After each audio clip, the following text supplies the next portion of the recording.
jam 9 pagi. Ya. Jam 9 pagi kita akan mengadakan Rapimnas. Jam 8 pagi kita akan ada pembukaan Rapimnas yang dibuka oleh PLT Ketua Umum.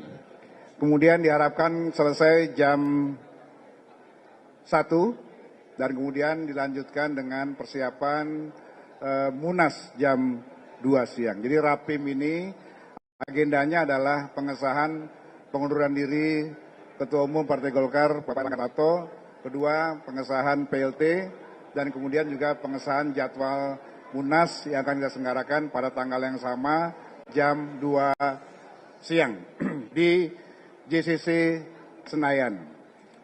Para pimpinan daerah, ketua-ketua daerah, ketua sekretaris dan bendara diharapkan sudah hadir semua di Jakarta untuk mengikuti Rapimnas dari 38 provinsi. Ya.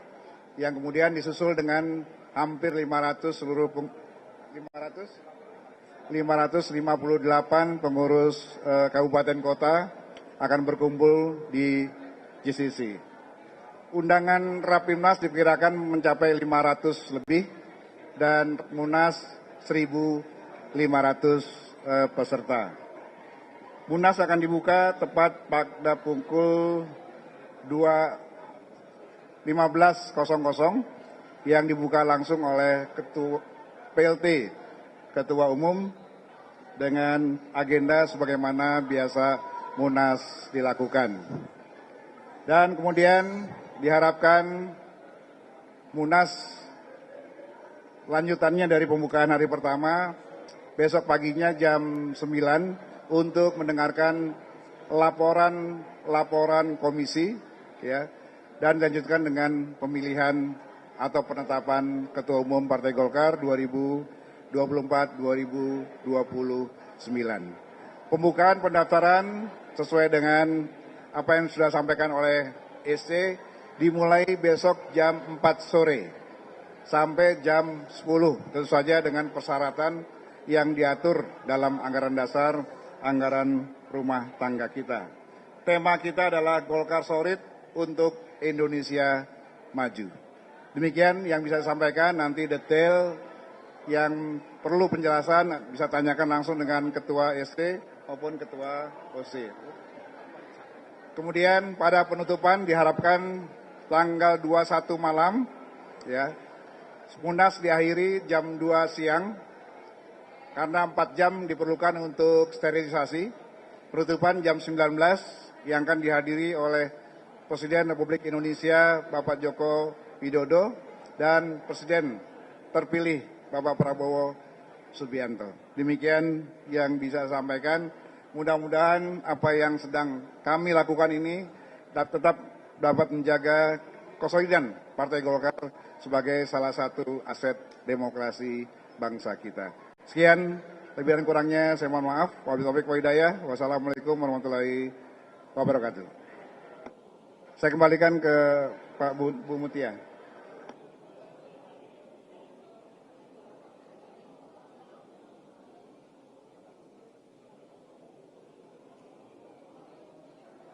Teman-teman, kita akan berikan waktu untuk tanya jawab. Kita coba 3 dulu ya. Dari TV One 1, di depannya dari mana Mbak? Kompas. TV One, Kompas, CNN. Hah? IDN, silakan. Ya, terima kasih atas kesempatannya. Saya Ikra dari TV One. Ada beberapa pertanyaan. Yang pertama ini, tolong dipertegas Pak, untuk pendaftaran calon ketua umum Golkar akan dibuka mulai besok tanggal 19 jam 4 sore sampai jam 10 malam. Nah itu mekanismenya pendaftaran seperti apa? Dan yang kedua terkait dengan mekanisme pemilihan ketua umum Partai Golkar. Nantinya akan seperti apa, dari 1.500 tamu undangan yang datang ke Munas, itu semua memiliki suara yang sama atau bagaimana? Ya, terima kasih. Jadi begini, besok terkait dengan pemilihan, jadi pemilihan ketua itu ada di anggaran dasar rumah tangga, ada anggaran dasar, anggaran rumah tangga, ada syarat-syarat dan lain sebagainya. Jadi dari syarat-syarat tersebut nanti akan diverifikasi oleh steering committee, kemudian yang memenuhi syarat itu bisa untuk mencalonkan, tetapi yang tidak memenuhi syarat tidak bisa mencalonkan. Itu. Kemudian terkait dengan teknis daripada pencalonan, itu seperti biasa pada saat di Rapimnas, nanti pada saat pencalonan membawa minimal 30% surat dukungan dari DPD 1 dan DPD 2. Jadi itu. Kemudian kalau pertanyaannya berapa jumlah suara itu pemilik hak suara itu adalah DPD 1 ada 38 provinsi dan juga ada DPD 2 508 kabupaten kota ditambah ormas Hastakarya pendiri. Hastakarya itu ada pendiri dan didirikan, ada 8 dan 2 organisasi sayap, jadi 10. Jadi inilah yang pemegang hak suara di DPP Partai Golkar.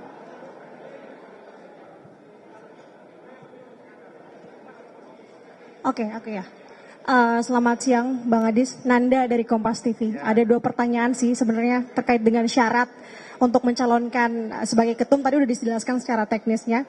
Tapi mau tanya sejauh ini apakah sudah ada nama-nama yang setidaknya akan mendaftar begitu untuk menjadi caketum? Kemudian ini menanggapi soal isu sih sebenarnya Bang Adis. Kalau isu kan menyebutkan bahwa ada calon tunggal sebenarnya ya, ini sudah beredar. Nah sebenarnya kalau nama calon tunggal itu namanya yang disebut Pak Bahlil. Nah sebenarnya apakah dari Pak Bahlil sendiri ini apakah memang masuk dalam kriteria dari ADART untuk mencalonkan sebagai caketum atau seperti apa? Kemudian untuk pertanyaan yang kedua, tadi kan dijelaskan besok akan sesegera mungkin ketum akan tahu namanya siapa.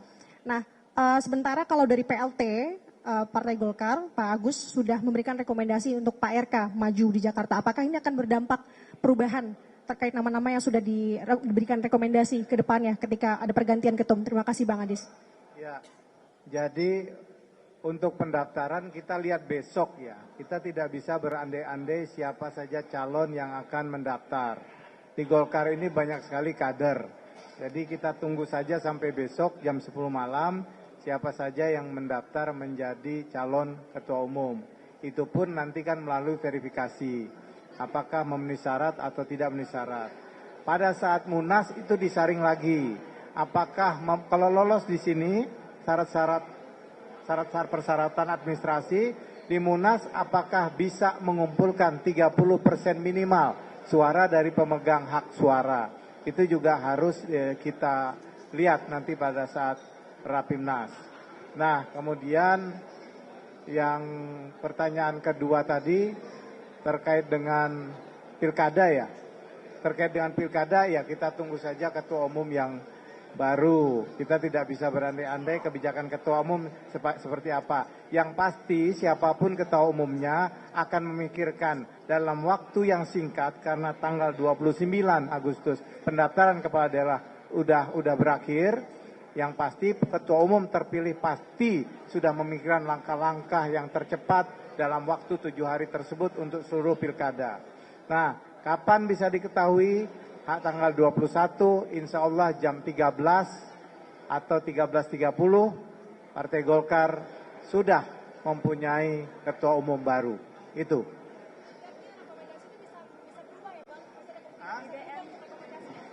Apa? Berarti penegasan masih ada bisa berubah untuk rekomendasi ya? Karena kan kalau untuk di Jakarta dari PLT sendiri kan sudah memberikan rekomendasi untuk Pak RK begitu. Apakah nanti kalau untuk ketum baru rekomendasi baru lagi? Ya, kita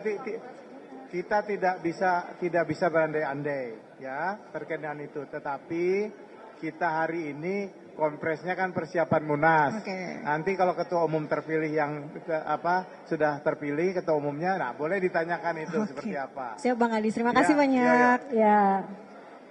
Jadi nanti penanya berikutnya ini sekali lagi konvers untuk Munas. Jadi kalau pilkada nanti setelah kita selesai Munas ya. Siap, silakan Mbak. IDN.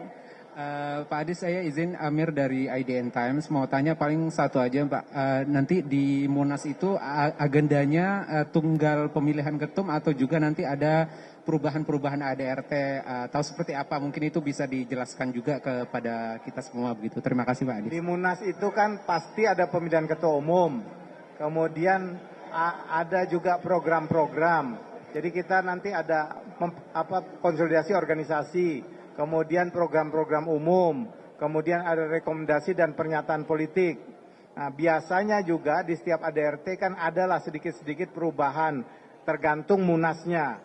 Nanti kita lihat pada saat Munas besok, dinamikanya berkembang di dalam Munas. Apakah ada perubahan ADRT atau tidak ada. Jadi kita tunggu saja, Munasnya kan belum berlangsung. Dipastikan ada begitu ya Pak? Hah? Dipastikan ada begitu ya?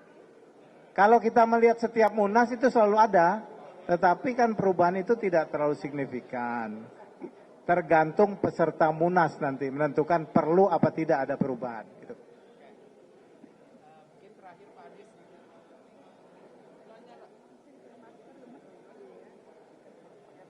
Ini kan juga akan mengundang Pak Jokowi begitu kan, beberapa sebelumnya kan juga santer beredar juga Pak Jokowi akan gabung ke dalam partai ini. Mungkin apakah besok pada Munas itu juga akan resmi begitu atau seperti apa Pak Adis? Tugas saya kan hanya steering komite. Nah ini biar Pak Aceh ketua penyelenggara yang jawab itu, saya enggak. Oke baik, Pak Aceh mohon ya. Ya, kami panitia penyelenggara memang atas arahan dari PLT Ketua Umum, kita nanti akan mengundang Bapak Presiden, Pak Joko Widodo, dan juga Presiden terpilih, Bapak Prabowo Subianto. Tentu kita juga tidak mau berandai-andai ya atas apakah beliau nanti akan bergabung dengan Partai Golkar atau tidak. Tapi yang jelas, Partai Golkar sebagai partai yang selama ini memberikan dukungan terhadap pemerintah, tentu sudah seharusnya kita mengundang ya tokoh-tokoh pemerintahan yang menentukan bagi arah dari kebijakan negara ini. Jadi tentu kami ingin tegaskan bahwa soal keanggotaan dari Bapak Presiden tentu itu kita kembalikan kepada mekanisme organisasi.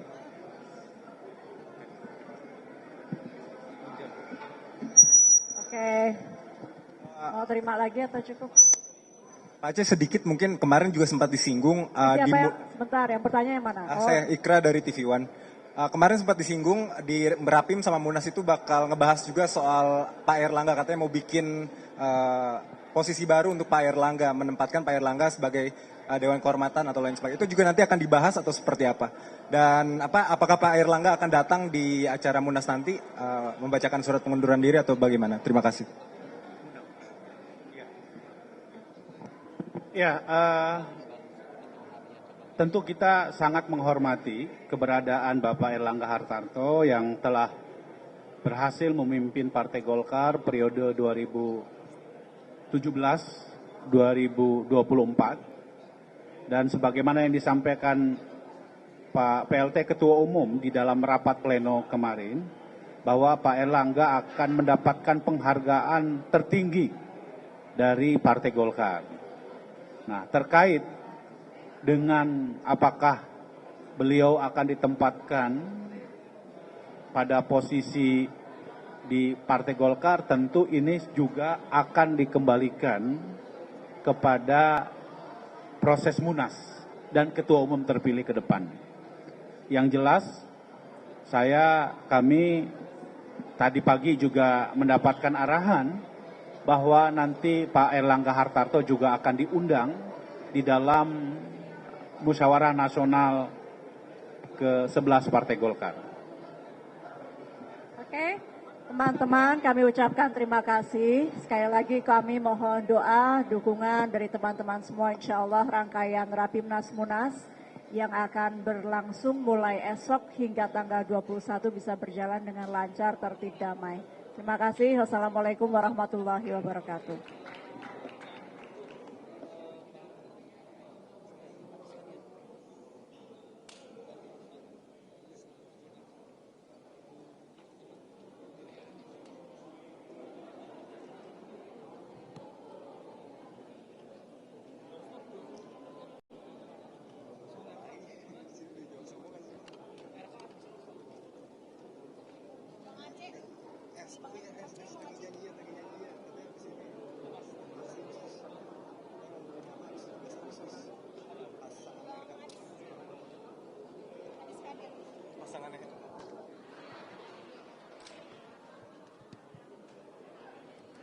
Bang, izin bang, sebelah sini bang.